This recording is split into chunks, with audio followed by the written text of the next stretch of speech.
Howdy, howdy, it's your favorite dragon, and we're at the end of Pride Month.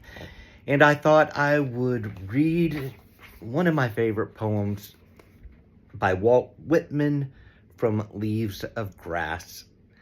And Pride isn't just about current, Pride is also our history, and it's not about labels, it's about acceptance.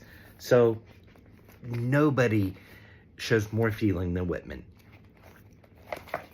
And this is from the section from Leaves of Grass of Memories of President Lincoln, and it's one of my favorites, When Lilacs in the Dooryard Bloomed. When lilacs last in the dooryard bloomed, and the great star early drooped in the western sky in the night, I mourned, and yet shall mourn with ever-returning spring.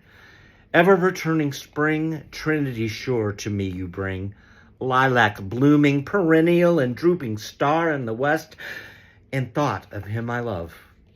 O powerful western fallen star, O shades of night, O moody, tearful night, O great star disappeared, O the black murk that hides the star, O cruel hands that hold me powerless, O helpless soul of me, O harsh surrounding cloud that will not free my soul. In the dooryard, fronting an old farmhouse near the whitewashed palings, stands the lilac bush, tall growing with heart-shaped leaves of rich green, with many a pointed blossom rising delicate with the perfume strong I love. With every leaf a miracle, and from this bush in the dooryard, with delicate colored blossoms and heart-shaped leaves of rich green, a sprig with its flower I break. In the swamp and secluded recesses, a shy and hidden bird is warbling a song. Solitary the thrush, the hermit withdrawn to himself, avoiding the settlements, sings by himself a song. Song of the bleeding throat, death's outlet, song of life. For well, dear brother, I know, if thou wast not granted to sing, thou wouldst surely die. Over the breast of the spring, the land amid cities, amid lanes, and through old woods where lately the violets peeped from the ground, spotting the gray debris, amid the grass in the fields, each side of the lanes, passing the endless grass. Passing the yellow-speared wheat, every grain from its shroud, in the dark brown fields uprisen. Passing the apple trees, blows of white and pink in the orchard, carrying a corpse to where it shall rest in the grave. Night and day journeys a coffin. Coffin that passes through lanes and streets, through day and night, with the great cloud darkening the land, with the pomp of the in-looped flags, with the cities draped in black, with the show of the states themselves as of crape-veiled women standing, with processions long and winding, and the flambeaux of the night, with the countless torches lit, and the silent sea of faces, and the unbared hats, with the waiting depot, the arriving coffin, and the somber faces, with dirges through the night, with the thousand voices rising strong and solemn, with all the mournful voices of the dirges poured around the coffin, the dim-lit churches and the shuddering organs, where amid these you journey, with the tolling bells, perpetual clang, hear a coffin that slowly passes. I give you my sprig of lilac, nor for you, for one alone, blossoms and branches green to coffins all I bring, for fresh as the morning, thus would I chant a song for you, O sane and sacred death, all over bouquets of roses. O death, I cover you over with roses and early lilies, but mostly and now, the lilac that blooms the first. Copious I break the sprigs from the bushes. With loaded arms I come pouring for you and the coffins, all of you, O death. O western orb sailing the heaven.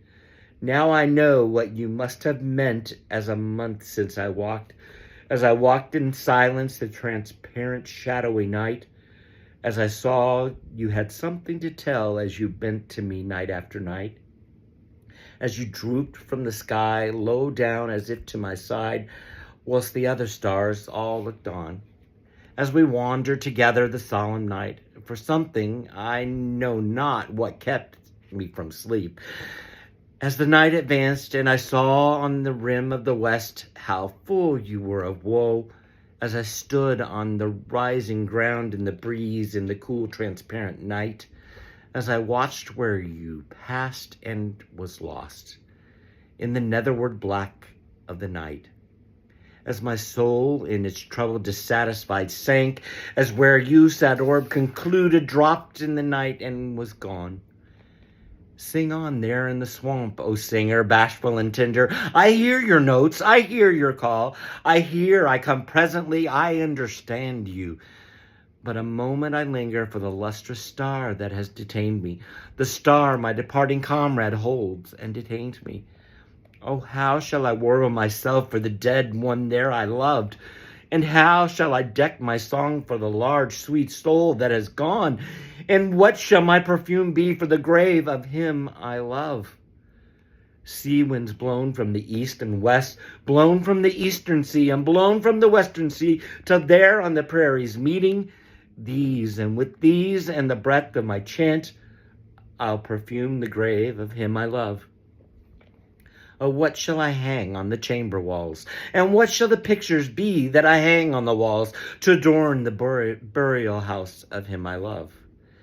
Pictures of growing spring and farms and homes, with the fourth month even as sundown in the gray smoke lucid and bright, with floods of the yellow gold of the gorgeous indolent sinking sun, burning, expanding the air, with the fresh sweet herbage underfoot, and the pale green leaves of trees, prolific in the distance in the flowing glades, the breast of the river, with a wind dapple here and there, with raging hills on the banks, with many a line against the sky and shadows, and the city at hand with dwellings so dense, and stacks of chimneys, and all the scenes of life, and the workshops, and the workmen homeward returning.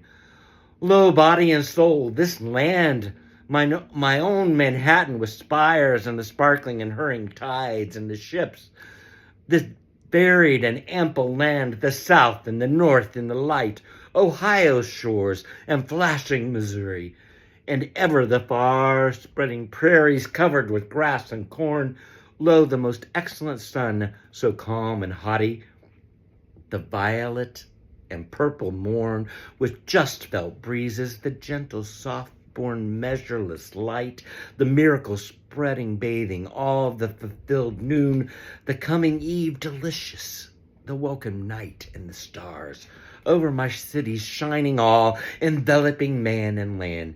Sing on, you gray-brown bird, sing from the swamps, the recesses, pour your chant from the bushes, limitless out of the dusk, out of the cedars and pines. Sing on, dearest brother, warble your reedy song, loud human song with voice of uttermost woe. O liquid and free and tender, O wild and loose to my soul, O wondrous singer. You only I hear, yet the star holds me, but will soon depart. Yet the lilac with mastering odor holds me. Now while I sat in the day and looked forth, in the close of the day with its light in the fields of spring and the farmers preparing their crops, in the large unconscious scenery of my land, with its lakes and forests, and the heavenly aerial beauty after the perturbed winds and the storms, under the arching heavens of the afternoon's swift passing, and the voices of children and women, the many moving sea tides, and I saw the ships, how they sailed, and the summer approaching with richness, and all the fields all busy with labor, and the infinite separate houses, how they all went on, each with its meals and minutiae of daily uses, and the streets, how their throbbings throbbed, and the cities pent low then and there, falling upon them all, and among them all, enveloping with the rest, appeared the cloud, appeared the long black trail, and I knew death, its thought, and the sacred knowledge of death. Then, with the knowledge of death as walking one side of me, and the thought of death close walking the other side of me, and I in the middle, as with companions, and as holding the hands of companions, I fled forth to the hiding, receiving night that talks not, down to the shores of the water, the path by the swamp in the dimness, to the solemn, shadowy cedars and ghostly pines so still. And the singer, so shy, to the rest received me. The gray-brown bird, I know, received us, comrades three, and he sang the carol of death, and a verse for him I love. From deep secluded recesses, from the fragrant cedars and the ghostly pines, so still came the carol of the bird. And the charm of the carol wrapped me, and I held as if by their hands my comrades in the night, and the voice of my spirit tallied the song of the bird.